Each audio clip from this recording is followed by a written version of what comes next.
इताची versus Obito अब तक की सबसे बिगेस्ट डिबेट में से एक। कुछ फैंस को स्टिल कंफ्यूजन है कि आखिर इन दोनों में से कौन ज्यादा स्ट्रॉन्ग है। इन सिचुएशन अगर इन दोनों की फाइट हुई तो इस बैटल को कौन जीतेगा। कंपैरिजन करने से पहले ही मैं बता देता हूं, मैं इनके रॉ स्ट्रेंथ और एक्सटर्नल पावर सोर्स के हिसाब से विनर को अनाउंस करने वाला हूं। फर्स्ट ऑफ ऑल ओबिटो की बात कर लेते हैं तो बंदा था अब तक का सबसे स्ट्रॉन्गेस्ट कैरेक्टर, वो भी पूरे नारुतो वर्स का। Hashirama Senju, God of shinobi and shinobi world, जिसने शिनोबी वर्ल्ड की नींव को और भी ज्यादा स्ट्रॉन्ग बनाया था हागुरुमो ओत्सुकी के बाद। हाशिरामा सेंजू के अगेंस्ट अगर कोई जा सकता था तो वो था मादरा उचिया, बट उसमें खुद इतनी पोटेंशियल नहीं थी कि वो अकेले ही हाशिरामा सेंजू को एलिमिनेट कर सके। हाशिरामा को हराने के लिए उसने नाइनटेल फॉक्स की भी हेल्प ली थी, बट इसका कोई फायदा ही नहीं हुआ था। एक ह्यूमन होने के बाद भी वो हाफ नाइनटेल फॉक्स जितने चाक्रा से पजेस था। कैन यू इमेजिन कि वो बिना किसी हैंड साइन के अपने बड़े से बड़े इंजरीज को हील कर लेता था। इवन हाशिरामा सेंजू ने अकेले ही सभी टेल बीस्ट को कैप्चर किया था एंड ओबिटो ने उसी हाशिरामा सेंजू और शिनोबी वर्ल्ड के हर एक सिंगल शिनोबीज को सरपास किया है। हाशिरामा एक्सेप्ट कि भैया ये तो मेरी औकात के बाहर है, मेरा सबसे स्ट्रॉन्गेस्ट अपोनेंट मादरा उचिया था, बट इसने तो मुझे और मादरा दोनों को पीछे छोड़ दिया है। अगर रोस्टेन की बात करें तो वो अकेले ही किरी शिनोबी मैस्कर का रीजन भी था। एक अकेले बच्चे ने किरिगाकुरी के कई शिनोबीज को खत्म कर दिया था during the third great ninja world war and Rin की डेथ के टाइम पर। उस टाइम पर उसकी हेट्रेड उसके सर पर चढ़ जाती है। इवन उसने अपने शारिंगान को मांकी की शारिंगान में भी मैच्योर कर लिया था जब उसने रीन की डेथ को देखा था। एक और बात बताता हूँ, ओबिटो ने वहां पर जितने भी किरिगाकुरे शिनोबीज को मारा था वो सभी हाईली स्किल्ड निंजास थे जो कि आम्बू ब्लैक ऑप के इक्वली थे। उसी टाइम पर ओबिटो ने अपने कामुई को भी अनलॉक किया था जो कि पूरे नारुतो वर्स का अब तक का सबसे वर्सटाइल जुत्सु है, जिसे अब तक सिर्फ 2 लोगों ने ही मास्टर किया है। अब प्लीज उनका नाम मत पूछ लेना मुझसे। जब नारुतो पैदा हुआ था तब उसने कुशिना के 8 ट्राइग्राम सीलिंग को ब्रेक किया और नाइनटेल फॉक्स को रिलीज करके उसे कंट्रोल भी किया था। इतना स्ट्रॉन्ग था ओबिटो का शारिंगन, वो भी उस टाइम पर, और तब ओबिटो लगभग 14 इयर्स का था। अकेले मिनाटो से भी वो लड़ गया था जबकि वो उसका स्टूडेंट ही था। यस आई नो कि सवाल ही पैदा नहीं होता है कि ओबिटो मिनाटो से जीत पाता, क्योंकि उस टाइम पर बाप था मिनाटो वहां का। टाइम आफ्टर टाइम उसकी पावर्स और भी ज्यादा बढ़ने लगी as compare to normal shinobi. जब उसने रिनिगान को अपने लेफ्ट आई में इंप्लांट किया था तब उसकी पावर्स और भी ज्यादा बढ़ जाती। इवन वो बंदा अकेले 4th great ninja world war को शुरू करता है और बैटलफील्ड में अकेले ही खड़ा था सबके सामने। 4th great ninja world war का ओबिटो लिटरली सबसे ज्यादा स्ट्रॉन्ग था। उसने गेडो स्टैचू को समन किया और 10 टेल तक को रिलीज किया। उचिया फ्लेम फॉर्मेशन ओबिटो का ही एक जुत्सु जिसने 8 टेल बीस्ट के पंचेस को ब्लॉक किया था। अब टाइम था ओबिटो का सभी शिनोबीज को सरपास करना जब उसने खुद को एक जिंचुरिकी में बदला था। इस टाइम पर ओबिटो ने सभी को सरपास किया था। सब मिलकर उसे रोकने की कोशिश करते हैं, जहां पर हाशिरामा सेंजू, तोबिरामा सेंजू, मिनाटो और सेज नारुतो एंड सास्के भी थे। ओबिटो उस टाइम पर अपने फुल कॉन्शियसनेस में ही नहीं था। वो जितने भी अटैक्स कर रहा था उसमें उसकी फुल पावर्स ही नहीं थे। उसके बाद भी उसके अटैक को रोक पाना इम्पॉसिबल था। उसका चाक्रा फ्लो पूरी तरह से डिसबैलेंस था उस टाइम पर। एक तो पहले ही एक रिनिगान को हैंडल करना उसके लिए काफी मुश्किल हो रहा था, पर जब उसने सभी टेल बीस्ट को एब्जॉर्ब किया था तब वो पूरी तरह से आउट ऑफ कंट्रोल हो रहा था। वो डिवाइन एनर्जी उसे अंदर से ही चीर रही थी। ओबिटो उस टाइम पर काफी सफर कर रहा था। इवन उसने ये भी कहा था कि वो 2 रिनिगान को एक साथ हैंडल ही नहीं कर पाएगा, बट हाँ उस टाइम पर ओबिटो ने सभी को सरपास कर दिया था अपने हाफ कॉन्शियसनेस में ही। अब बात कर लेते हैं इताची उचिया की, जिस बंदे के पास किसी भी तरीके का एक्सटर्नल पावर सोर्स ही नहीं है। उसके पास जो कुछ भी था उसने खुद के दम पर हासिल किया था। इताची ओबिटो से ज्यादा इंटेलिजेंट और स्मार्ट था। निंजा एकेडमी की बात करूं तो उस टाइम पर इताची ओबिटो से कहीं ज्यादा स्ट्रॉन्ग था। हालांकि इन दोनों की एज में काफी ज्यादा गैप भी है। जब ओबिटो ने इताची के फ्रेंड टेनमा को मारा था तब उसने अपने शारिंगान को अनलॉक किया था, वो भी सबसे कम एज में। वो स्ट्रॉन्ग तो पहले से ही था, पर जब सीशु ने उसे ट्रेन किया तब वो और भी ज्यादा फॉर्मिडेबल हो जाता है। आपको सीशु को वीक मत समझ लेना, उसके ऊपर सेपरेट वीडियो जल्दी लाऊंगा। आम्बू ब्लैक ऑप्स को उसने सबसे कम एज में ज्वाइन किया था, तब उसकी एज 11 साल थी और 1 साल में ही उसे आम्बू ब्लैक ऑप्स का कैप्टन बना दिया जाता है, जहां पर काकाशी भी था। इटाची ने कई मिशंस को क्लियर किया था और एक टाइम ऐसा है जहां पर उसे अपने क्लैन और अपने माँ बाप तक को खत्म करना पड़ा था। अब बात कर लेते हैं रियल इताची उचिया की, जब उसने आकात्सुकी को ज्वाइन किया था। इटाची ने स्पीड ऑफ लाइटिंग को मास्टर किया है। आई मीन कि उसकी स्पीड लाइटिंग जितनी है, जिसने केसीएम नारुतो की स्पीड को सरपास किया है, जिसे नारुतो वर्स के सबसे फास्टेस्ट निंजा में से एक माना जाता है। उसका बेस स्पीड ही केसीएम नारुतो की बराबरी करता है, तो उसके रिएक्शन स्पीड की तो बात ही छोड़ दो। उसके पास उसका सुसानो भी था जो नारुतो वर्स का वन ऑफ द स्ट्रॉन्गेस्ट सुसानो था, जो याटा मिरर और टोट्सुका ब्लेड से विल्डेड था। इटाची का ये सुसानो उसे इनविंसिबल भी बनाता है। टोट्सुका ब्लेड किसी को भी इनफाइनाइट टाइम तक सील कर सकता है एक डिफरेंट डायमेंशन में। याटा मिरर किसी भी निंजुत्सु अटैक को ब्लॉक कर सकता है और उसके रिप्लाई में एक ऑफेंसिव अटैक भी कर सकता है। खुद की स्पेशल नेचर चाक्रा से पजेस याटा मिरर किसी भी निंजुत्सु अटैक के चाक्रा को मैनिपुलेट कर सकता है। है एंड वो उस अटैक के रिप्लाई में एक नए नेचर एलिमेंट चाक्रा को क्रिएट करता है जो अपने एनिमी पर एक ऑफेंसिव अटैक भी करता है। इटाची का याटा मिरर को ब्रेक करना नियरली इम्पॉसिबल है। चलो मान लो कि तुमने इस याटा मिरर को भी ब्रेक कर दिया, बट इटाची के आर्मर सुसानो को कैसे ब्रेक करोगे?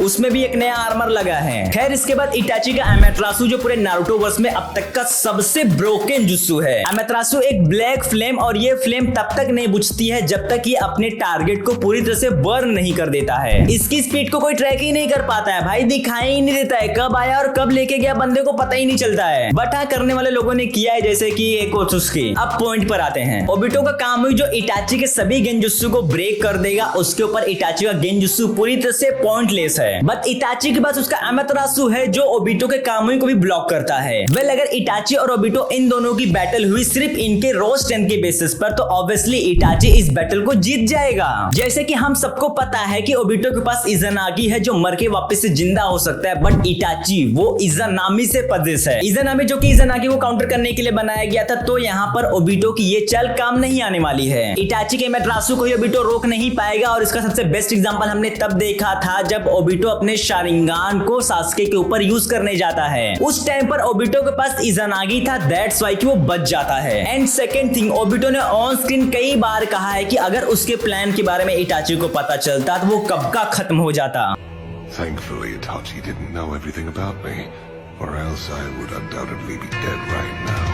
रोड टू निंजा वॉर में इटाची का सामना करने से ओबिटो डर जाता है, उसे भागना पड़ जाता है वहां से। देखो जितना डर ओबिटो को इटाची से नहीं लगता था, उतना डर उसे अकात्सुकी के किसी भी मेंबर से नहीं लगता था, because he know very well कि इटाची इसके प्लान की धज्जियां उड़ा सकता है। बट हाँ अगर मैं रिनिगान ओबिटो की बात करूं तो ऑब्वियसली वो इटाची को बड़ी इजीली टेक डाउन कर सकता है। जिनचूरी के ओबिटो की तो बात छोड़ ही दो, वो तो सबसे भाई ऊपर ही लेवल पर है। देखो यार ओबिटो के पास हाशिरामा शिंजू के सेल्स भी थे, बट इसके बाद भी इटाची रॉ स्ट्रेंथ में उससे ज्यादा स्ट्रॉन्ग था। देखो मैं यहाँ पर प्योर रॉ स्ट्रेंथ की बात कर रहा हूँ without any external power source, जैसे कि हाशिरामा सेल्स, रिनिगान और टेंटेल की power. Remember one thing, Madara also know कि अगर पूरे उचिया क्लैन में उससे भी ज्यादा खतरनाक अगर कोई है तो वो है इटाची उचिया। रिवाइव होने के जस्ट तुरंत बाद उसने इस बात को कहा था, जो बंदा अपने विलेज को बचाने के लिए अपने क्लैन के साथ साथ अपने माँ बाप को खत्म कर सकता है, वो बंदा कितना खतरनाक होगा। भाई लोग क्यों इस बात को लोग नहीं समझते हैं कि इटाची ओबिटो से ज्यादा स्ट्रॉन्ग था। दैट्स व्हाई क्रिएटर्स ने इन दोनों को कभी नहीं भिड़ाया। वो भी जानते थे कि अगर इन दोनों की बैटल हुई तो इनमें से कोई एक ही बचेगा और वो था इटाची उचिया, जिसका दिमाग बैटलफील्ड में सबसे फास्ट चलता है। अब देखो ओबिटो को सेफ रखना था क्योंकि वो इस एनिमे की मेन जड़ था जिसने fourth great ninja world war को शुरू किया था, तो भला क्रिएटर्स उसे कैसे कुछ होने दे सकते थे। देखो रिनिगान और टेंटेल को ऑब्टेन करने के बाद तो ऑब्वियसली ओबिटो सभी को खत्म कर सकता है, वो भी अकेले ही। बट अगर मैं सिर्फ प्योर रॉ स्ट्रेंथ की बात करूं तो यहाँ पर इटाची बाजी मार जाएगा। अब तुम्हें यहाँ पर क्या लगता है मुझे कमेंट करके जरूर बताना। सो गाइस हम मिलते हैं अपने नेक्स्ट वीडियो में।